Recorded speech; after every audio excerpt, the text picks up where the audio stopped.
The Oklahoma Sooners have flipped a big-time four-star target from the Texas A&M Aggies, welcoming him back into the class for Oklahoma. You heard that part right. And the Oklahoma Sooners now have the number 16th class in the entire country. And the Oklahoma Sooners now have another cornerstone piece to the 2026 recruiting cycle. Additionally, Oklahoma lost a member of the 26 recruiting cycle, but the Oklahoma Sooners might be heating up to replace him with another target. So we're going to talk about all of that today.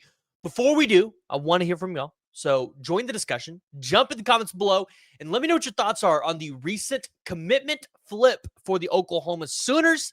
If you're new to the channel, we're always talking about Oklahoma recruiting, Oklahoma football content.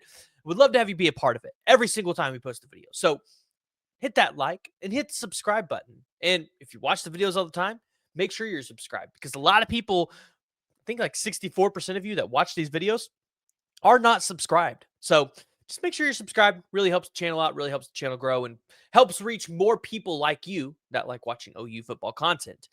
But the Oklahoma Sooners today got the news that started to trickle out last night. If you watched my YouTube short on it this morning, I talked about the prediction from Steve Wiltfong for the Oklahoma Sooners to flip Jonathan Hatton back from Texas A&M.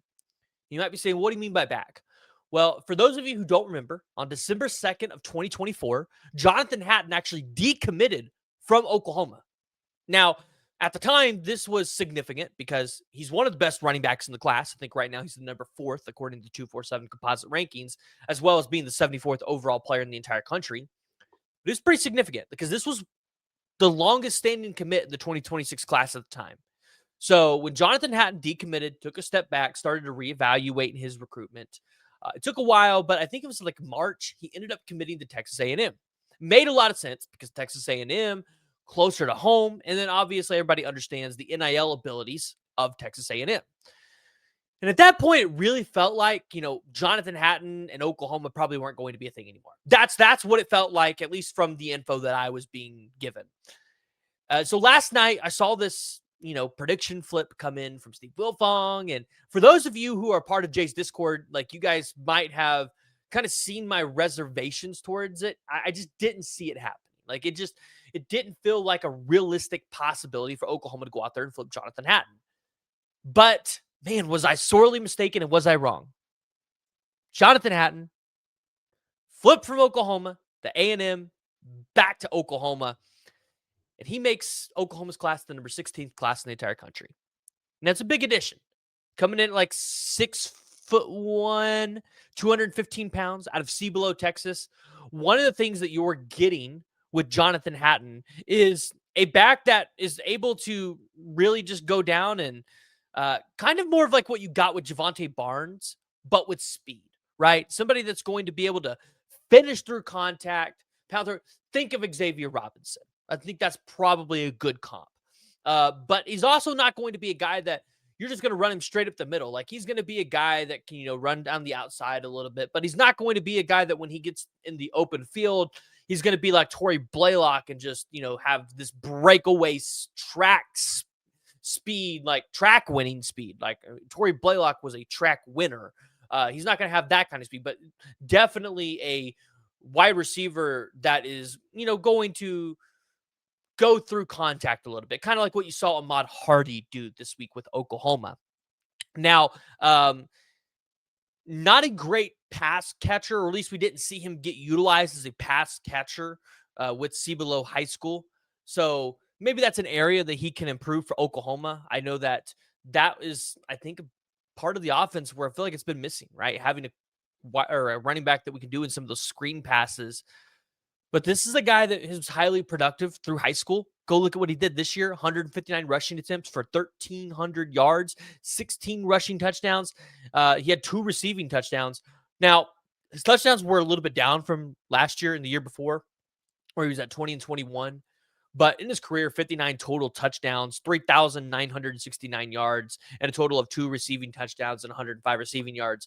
Just absolutely phenomenal running back. And Oklahoma's definitely glad to have this one. You only had Zeph Walker in the class, so you definitely felt like you probably wanted to get one more guy to not only help drive competitiveness in that room, but somebody that could ultimately come in and potentially be a starter for you. And that's what Jonathan Hatton is. So really like the addition for Oklahoma, a guy that I think could definitely play for Oklahoma next year if he absolutely has to. And also a really big win. Like Oklahoma hasn't had very many over Texas A&M, so it's just really nice to see Oklahoma get a win here over a school that has beat you up historically. But to the not so great news for Oklahoma today, you get the win, but you also get a loss. Jakori Smith has decommitted from the University of Oklahoma. And if you guys remember him, talented linebacker out of Bryant, Arkansas. I think at the time he committed to Oklahoma, he was a 4-star linebacker. Now he's down to a 3-star, but no doubt after a strong senior performance, maybe he can get that back up to a 4th-star. Decommitted Oklahoma. I saw a little write-up that he had with one of the insiders. We're not going to dive into that too much, but essentially it just feels like Oklahoma moved on from Jakori Smith here. If you read between the lines of what that insider put out, which was a direct quote from Jakori Smith. But the question is, what's Oklahoma going to do there, right? Because obviously, if you're moving on from Jakori Smith, or at least that's what it feels like, I have not talked to anybody in the Switzer Center, so I don't know if that was 100% their intentions. The question is, what's next, right? Well, Oklahoma hosted a guy in Dane Bathurst on campus this weekend, the 6'3", 230-pound linebacker out of Carmel, Indiana, out of Carmel High School. 19 total offers. Really big target for Oklahoma here. Looks like he's going to be potentially taking actually, he took his official visit to Duke on May 30th. Which is the school he ended up decommitting from. Looking at just what he did in 2024, 43 tackles, 25 tackles for loss, 10 sacks, and an interception. His father, Ty Bathurst, was a former swimmer at Minnesota, so coming from an athletic background and an athletic family. But when you watch this film, you definitely see what Brent Venables likes on tape from Dane Bathurst, and I think you trust the evaluation from Brent Venables at this point, especially if it's Nate Dreiling and Wes Goodwin as well, because Wes Goodwin was very hands-on with Brent Venables at that Clemson, with those Clemson Tigers team. So, whoever's making the call here, I think you definitely trust it because the linebacker room has given you no reason to not trust it. But obviously, news there in terms of Jakori Smith decommitting from Oklahoma. But I do think Dane Bathurst is trending in Oklahoma's favor pretty well. And I do think that is a commitment that you see Oklahoma land. As well as you look at running backs, Messiah Mickens, I still think Oklahoma lands him. He is the running back that was in Penn State's class. I think he still is committed in Penn State's class.